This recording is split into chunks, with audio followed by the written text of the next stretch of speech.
Welcome to Well-Rounded. I'm your host, Tiffany Parker.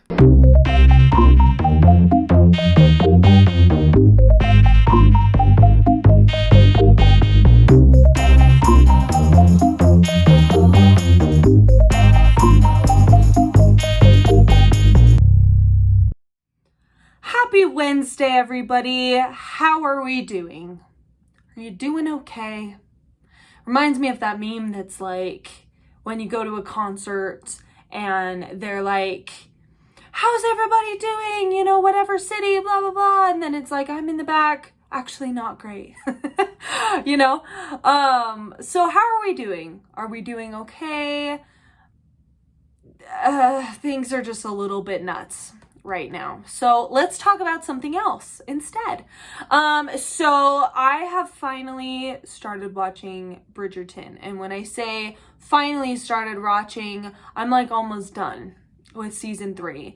And here's my personal opinion on it. It's better than I was expecting it to be.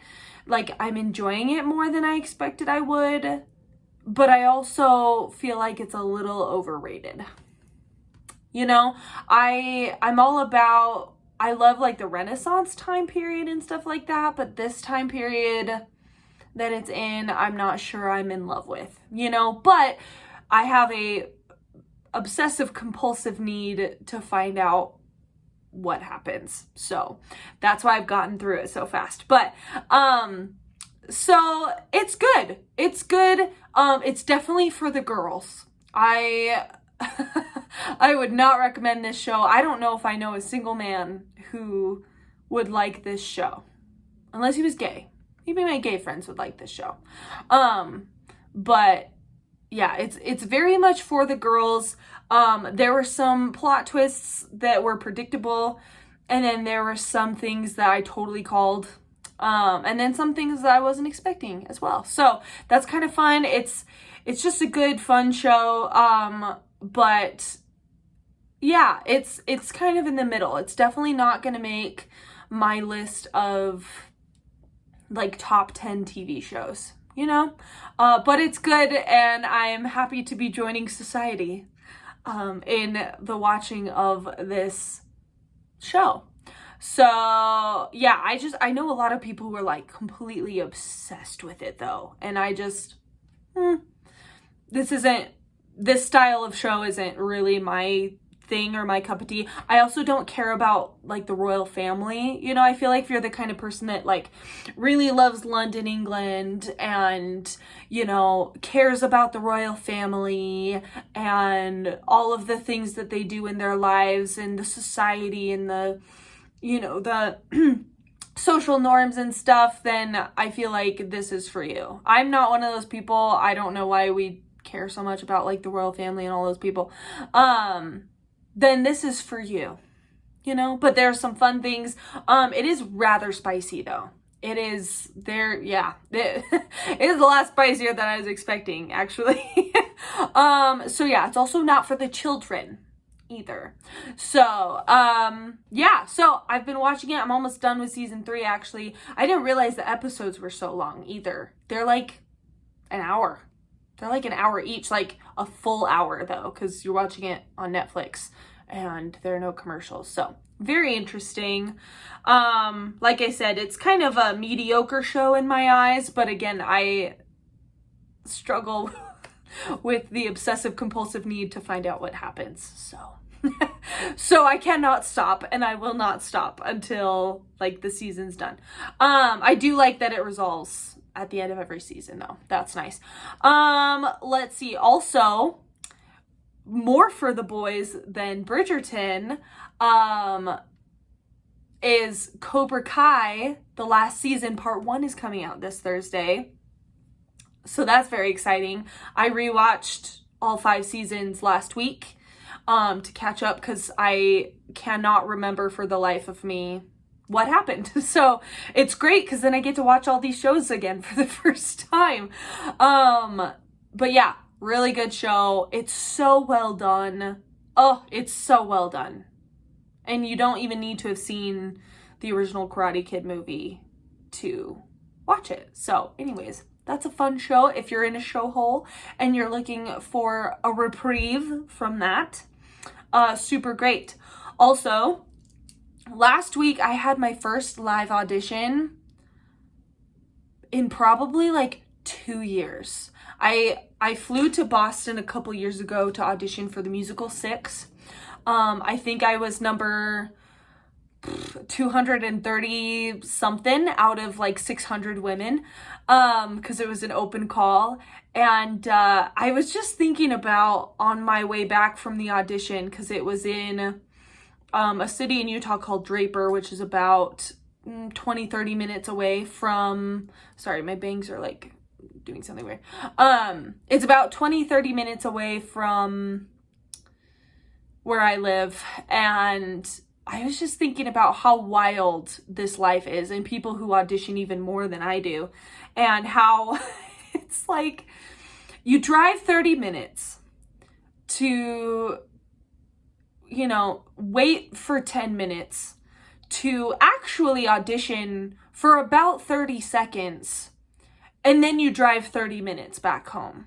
And that's just, you know, one scenario. And that's exactly how it happened when I flew to Boston too. I think I was in there with my song, because my accompanist played my song way faster than I told him to. And I think I was in there for like 15 minutes, or not 15 minutes, 15 seconds. And I had flown across the country for this audition for 15 seconds worth of some random person, a couple random people to hear me sing. And the audition life is just wild, and it's a ton of effort, it's a ton of preparation, especially because things are online now. And you know, you got to make sure your resume's up to date and your headshot's up to date, and you got to print them out sometimes, but then sometimes not. And then, you know, you got to cut your music. And I had worked on my song, my audition song, with my voice teacher, and so he gave me a cut that's a little bit trickier to cut. So I had to like mark this page and then mark that page, and then, you know, draw clear lines of like exactly what we're playing and what portion of the song I want to do and things like that. And so that was kind of a lot of work. And then I like to print it out and put it in a binder, because I don't trust, you know, my iPad isn't very big, and so it's not great for piano playing. And then it's and so I don't like to use my iPad for auditioning, which like a lot of people do. And I feel like pages are more reliable. So you got to print that out, and then you got to drive, and then you got to do your hair and your makeup, and then you got to, you know, wear an outfit that's kind of in the style of the character you're auditioning for, but not a costume. And then it's just like this whole thing. And I was just thinking about, my audition went really well. I felt really good about it. I could have done better, but again, my acting could have been a little bit better. My singing was totally fine, but my acting could have been a little bit better than it was, and it certainly was better when I practiced. But again, it was my first in-person audition in several years, in at least 2, if not more. And so yeah, I was just thinking about like, man, this is just nuts. And what's crazy is that so many people have no idea. They have no idea how much work it is, how much time it is for so little reward, you know? And, but, you know, the stage calls to us, you know? So anyways, I was just thinking about that, wanted to talk about that. The main thing I want to talk about today, I'm super excited. There's going to be a little bit of a shift in this podcast as I've like kind of figured out what's working, what isn't working, and remembering like what my like purpose and goal in this podcast is as well. So there's going to be a little bit of a shift. It's going to take me a second to get the like video side of things taken care of, because my setup is less convenient for the video side of things, and I'll actually remember to do it in landscape format instead of the vertical format, or portrait. And so there's going to be a little bit of a shift, and I'm planning on having some more guests on. I finally got my second microphone, so I'll be testing that in the next couple days. But yeah, we're gonna have a first guest next week, I hope. And I'm gonna try and have more consistent guests on and things like that, so that we can learn things from industry experts and talk to some interesting people, maybe expand our circle, things like that. So I'm really excited about it. I have a lot of fun plans. And what kind of has sparked this newly found inspiration that maybe everyone else thinks about naturally, that just now has clicked in my brain, is this podcast that I found on Instagram, I think, and I'm sure many of you have heard of it because it's a very successful podcast, but it's called A Diary of a CEO. And I got pulled in by a caption, I think, on Instagram and like a clip on my For You page. And so it got me to kind of research the podcast and look into the podcast more. And it is so good. It's like changed my life. And so the main thing I want to talk about is just kind of talk about that as fangirl a little bit about this podcast.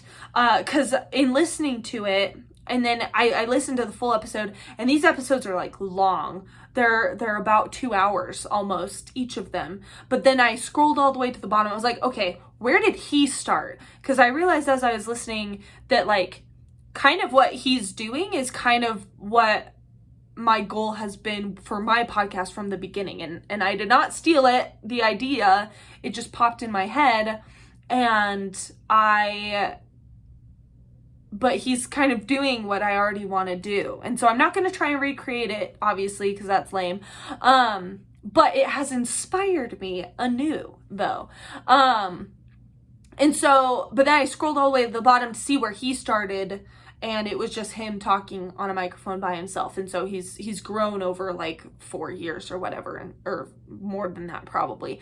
But yeah, his podcast, is everything that I want for this podcast, but maybe a little bit more, less business oriented and more like artistically, geared, and maybe a little bit more geared towards women than it is. Not that his isn't like female friendly or anything like that. It totally is. And he has female guests on there all the time, but there are just other things that I'm interested in talking to experts on and stuff like that. So anyways, very, very interesting. So it's this podcast run by the CEO named Stephen Bartlett, and he runs, I forget what it's called, it's some marketing company that has made him successful in CEO, and then now he has a couple different businesses and whatnot. The guest that initially got my attention was this guy named Richard Reeves, and the title was gender expert, and then it had some like commas after it and stuff like that. And that caught my attention because that's a huge, that's a huge topic nowadays and stuff like that. And he said some really, really interesting things. And what I love about this podcast too is it is not PC. It's not PC, but it's not political either. It's just very honest. It's very frank. And he has even said, this Steven guy has even said, like, this is not scripted. This is not planned. You can tell if you watch it on YouTube. You can tell, that he has like questions and stuff to kind of guide the guest, but it's not scripted or planned or anything, and it's just honest. And the episode I just listened to, because I'm actually starting from the beginning now, I'm not going with his guests, I started all the way, scrolled all the way to the bottom, and I'm listening from the very beginning. And he was like, if I have a guest on and they're not honest with me and they don't just like frankly answer stuff, then I'm not gonna post it and stuff. So I love it that you can get, and these people have their own biases and stuff, but I love that it's not about this or that. It's just like, here are the facts, and here is the presentation of it. So I really love it. I love that structure. And so this Richard Reeves guy, he was British, so is Steve Bartlett, which makes it fun to listen to, of course. Us Americans love our British accents. But it was really interesting. There are some things that he talked about. And this guy, Richard, is, I think he's like the owner of, or started the School for Boys and Men, or something like that, and it's specifically taking care of men and boys and things like that, and which I think is really awesome, and I think is something that's not talked about very much.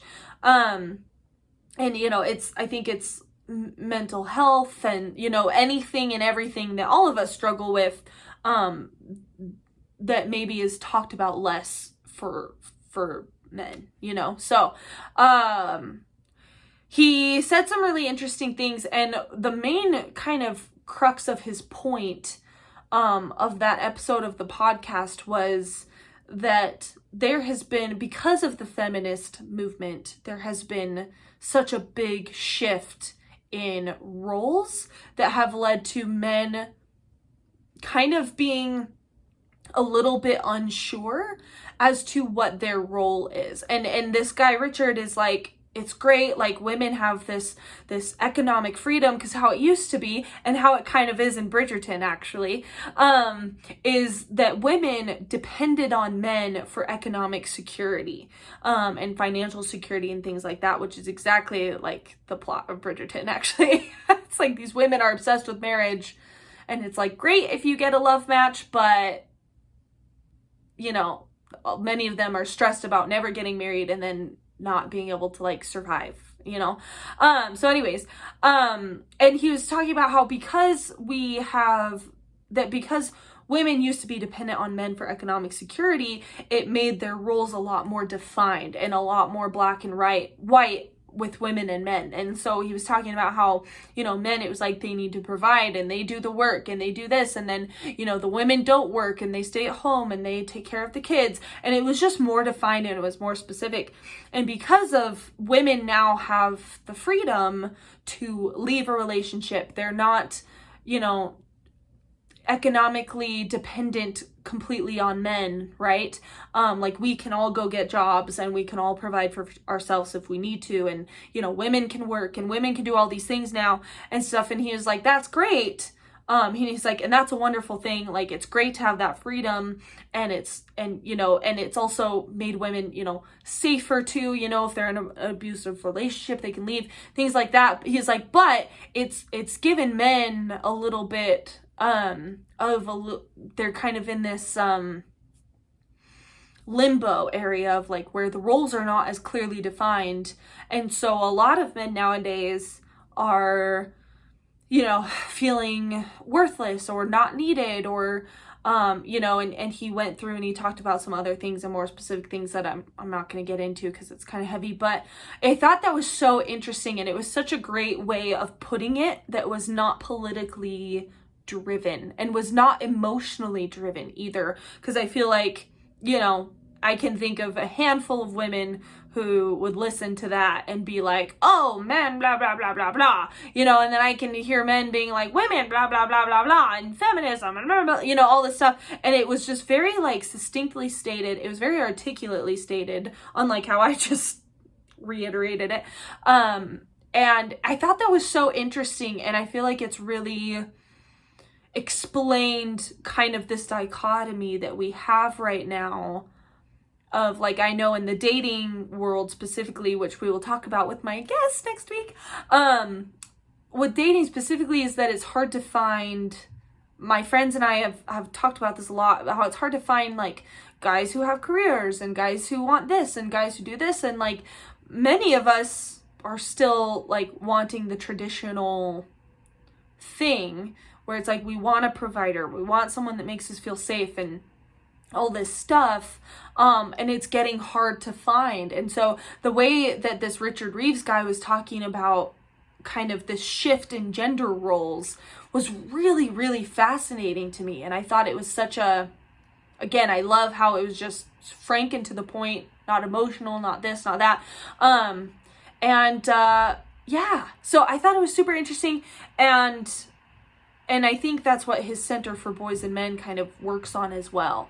It kind of talks about that, and they don't really know their roles anymore, because it's like, and something that I've actually found myself saying is, it's like, listen, if a guy can't fulfill X, Y, and Z for me, then I don't need the guy. You know what I mean? Like, I do if I want children, but like, you know, I have that freedom and I have that choice and I have that ability now to kind of choose that. Whereas back once upon a time, women were kind of trapped in a marriage, or they were, you know, trapped in an abusive situation, or they were trapped in this, that, or the other. And now it's like women can leave if they're unsafe or if something's happening or whatever, you know. And he was saying that women actually are statistically the ones filing for the divorce the most, and like that's a great freedom to have, but it also, you know, it's just kind of shifted everything, and it's all been from the standpoint of the woman and women and stuff, and no one's like taken the time to help the men through this shift. And so you see an increase of men not feeling needed or wanted or things like that, and that's really sad. You know, it's really sad, and it was really interesting to think about, you know, just the men in my life and stuff like that, and really changed my perspective on a lot of things. So yeah, I hope that we all, myself included for sure, can, you know, help men, like remind men that they are needed. Like good, strong, kind, capable men are very, very much needed in this society, you know. And like I can hear a counter argument being, you know, like, oh, men do these jobs and men do these jobs, and, you know, without men, you know, you wouldn't have this done. And like that's totally true, you know. And so anyways, I'm grateful to have had great men in my life, who are good, kind, strong, capable, all that stuff. And I hope they feel that way. You know, I think they do. We're all pretty solid in my family, but it was just very interesting. Some other things that he said that I wrote down, that are kind of shifting. So what's cool again about these episodes with these guests that he has is like, it's not just all one subject, you know, Stephen kind of like guides it with these questions, and so there are kind of sections of like, this section talks about this thing, and then this section talks about this thing, and so you kind of learn a lot from these experts. Very, very fascinating. Like I said, that is the goal. That is the goal for Well-Rounded, but just with a hint of me instead, for better or for worse. But he said another thing. He said, because a question that was guided was about like gender equality and stuff like that, and he was like, if there weren't differences between men and women, we wouldn't care. You know, so you talk about how, and he talked a little bit about how like nowadays it's like men can do anything women can, and vice versa, and blah blah blah, you know, and women can do anything a man can. And it's like, and this Richard guy was like, actually there are some things, and he made a stipulation. He's like, of course we know we're not talking about all men, all women, right? That's kind of assumed. But he was like, actually no, like there are some things, and he gave some good examples. There are some things that like women can't do, nor do they want to do, and things like that. So that was really interesting. Yeah, so I'm gonna say that again. He's like, if there weren't differences between men and women, we wouldn't care. And I was like, oh my gosh, you're totally right. Like, we care because there are differences, and it's this constant battle all the time. Okay, and then another thing he said that I really liked, he said, people today are equating gender equality as gender androgyny. Androgyny being like, there isn't any difference, and they're exactly the same, and, you know, there are no any differences, anything.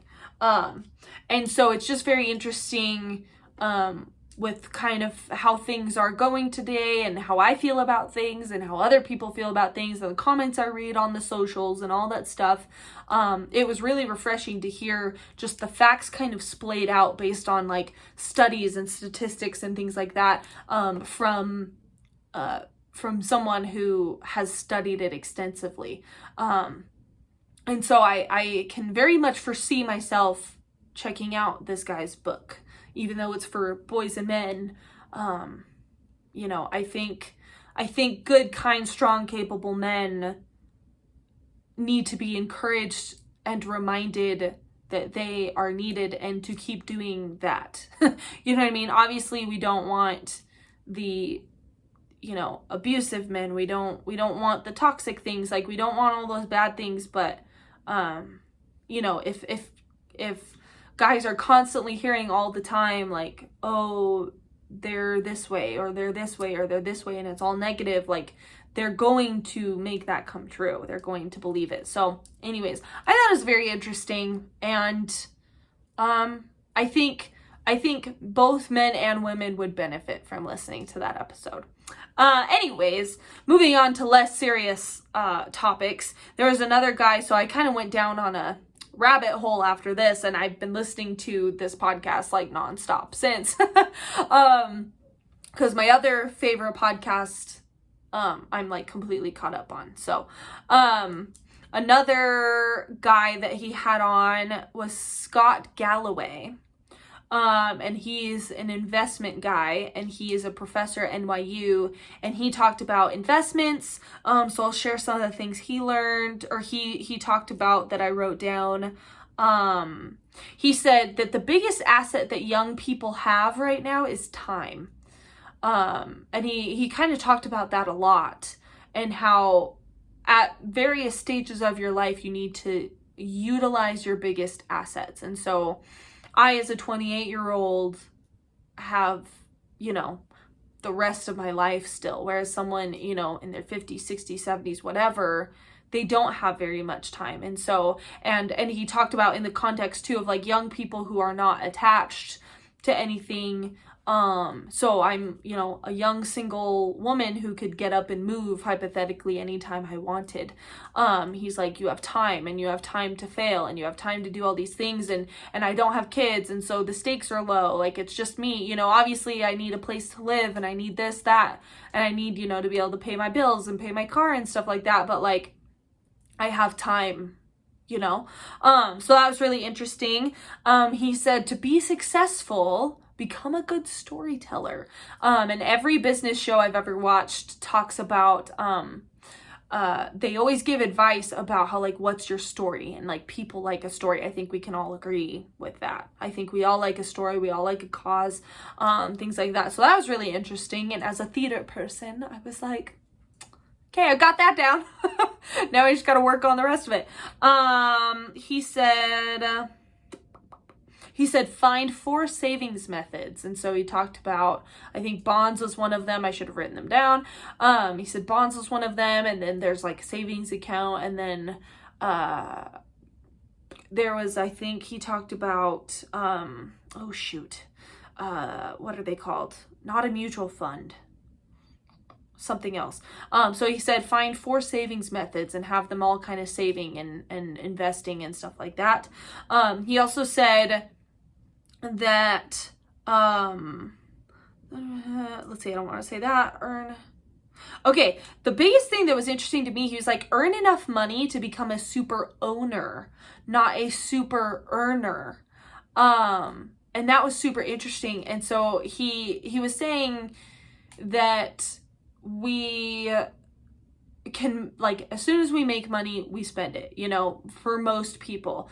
And he was like, it takes a certain amount of discipline and a certain kind of personality to save up money to own businesses. And then when you do that, you can own all these businesses, or, you know, own all this stock, or own all this whatever, and then your money is making money while you sleep. And that's kind of the goal. And a lot of people talk about that too. A lot of business people, a lot of investment guys talk about it.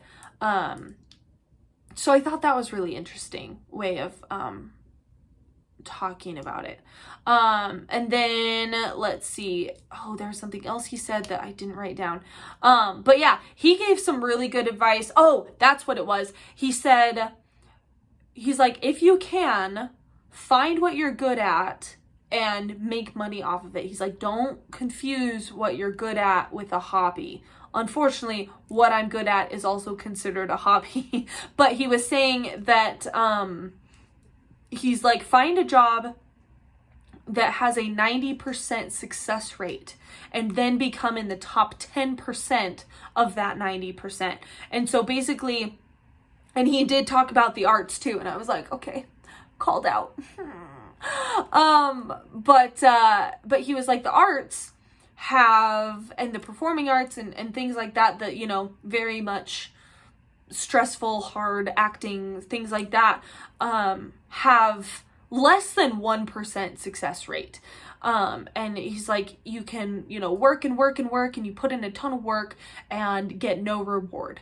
And he was like, there are a ton of skills and companies and businesses and things that you can go and do that have a 90% success rate, meaning you'll be able to make a living, you'll be able to, you know, provide for yourself and make it and grow and build and all that stuff.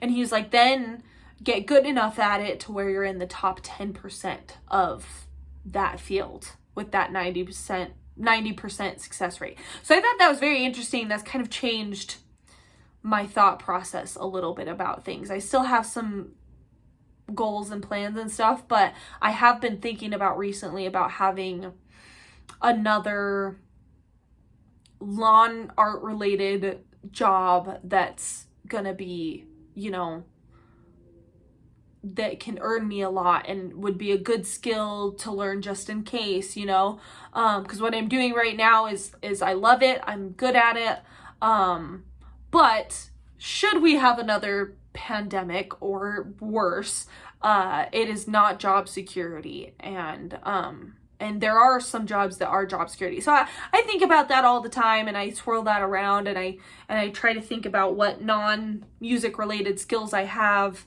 and things like that. So that kind of got the things rolling a little bit, and it's also made me think about like investing a little bit more, and you know, was also a kick in the butt to save more money as well, because I do like to shop. But yeah, so he was really interesting. And then just last but not least, there was this woman that was on, and I didn't write any notes of hers because I'm planning on reading her book.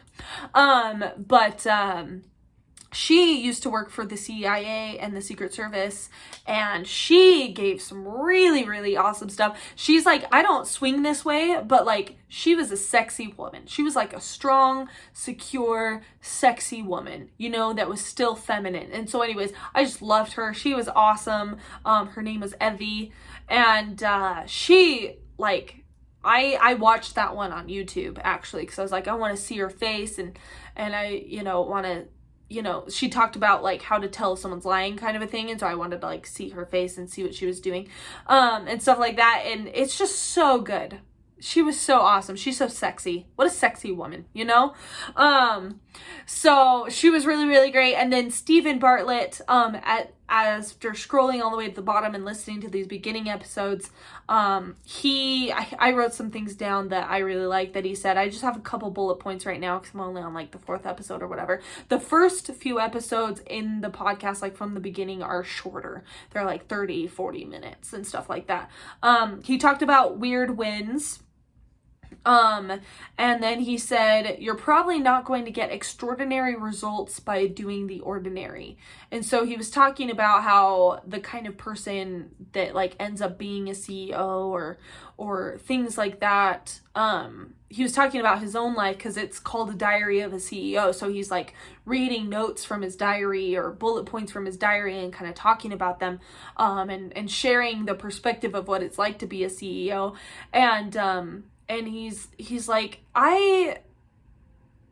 he was like, people often think that like, oh, I work too much and I do this and I do that. He's like, not when work is fun. He's like, I look forward to doing work. He's like, I'm playing video games or whatever, you know, on my couch, and he's like, I can't wait to go to work and things like that. And so he's like, we're not the same. And he was talking about all these different scenarios and people in his life that have been, you know, kind of doing weird things. And so he was like, I was walking down the street recording myself, and people are giving me weird looks and all this stuff. And it's just because it's out of the ordinary. It's not necessarily like people thinking you're weird or doing stuff or whatever. It's just not a normal thing to do, and it's, you know, not the ordinary thing that ordinary people do. And so I liked what he said about you're probably not going to get extraordinary results by doing the ordinary, you know? And so that just kind of reaffirmed, like, there have been some things that have made me out of my comfort zone, this podcast being one of them, and just kind of made me think about, you know, getting over what people might be thinking, or you know, wanting to be ordinary, and allowing certain parts of my personality to kind of break free of that, and to like allow myself to have the potentially extraordinary results that might make me look weird, or might be weird, or, you know, might not be accepted by everybody, or whatever. So anyways, I liked that. And then he said, he was like, in my opinion, and he has, you know, one of those British accents, and he was like, struggle is the only place we grow. He's like, if you're not struggling, you're probably not growing. Now, of course, you can always learn from like the good things as well, but something that I've said before is that I would argue you learn more from failure than you do from success. And so I totally agree with that. It's like, struggle is the only place we grow. So he's like, and I've seen a couple quotes recently. I think my Instagram FBI agents are keeping track of me. But I've seen things about like allowing your weirdness to shine, and I've reposted them and stuff, and like allowing yourself to be weird. And another quote that was like, you know, you can't control what people think, and people are going to think whatever they want about you anyways. So you might as well just be the person you want to be. And then, yeah, so then I saw another meme that was like, if you're struggling right now, find comfort and solace in the fact that you're growing at the same time. Like, take that as a sign that you are currently growing, and you're going, and you're going to grow, and things like that. So anyways, yeah, basically the whole episode is just a fangirl about another person's podcast. And I'm not ashamed. I am not ashamed. But yeah, very, very interesting. And I am going to use the inspiration I have and have a lot more guests. I'm going to reach out to some people, and hopefully they say yes. The worst thing they can do is say no, and that's not that big of a deal to me.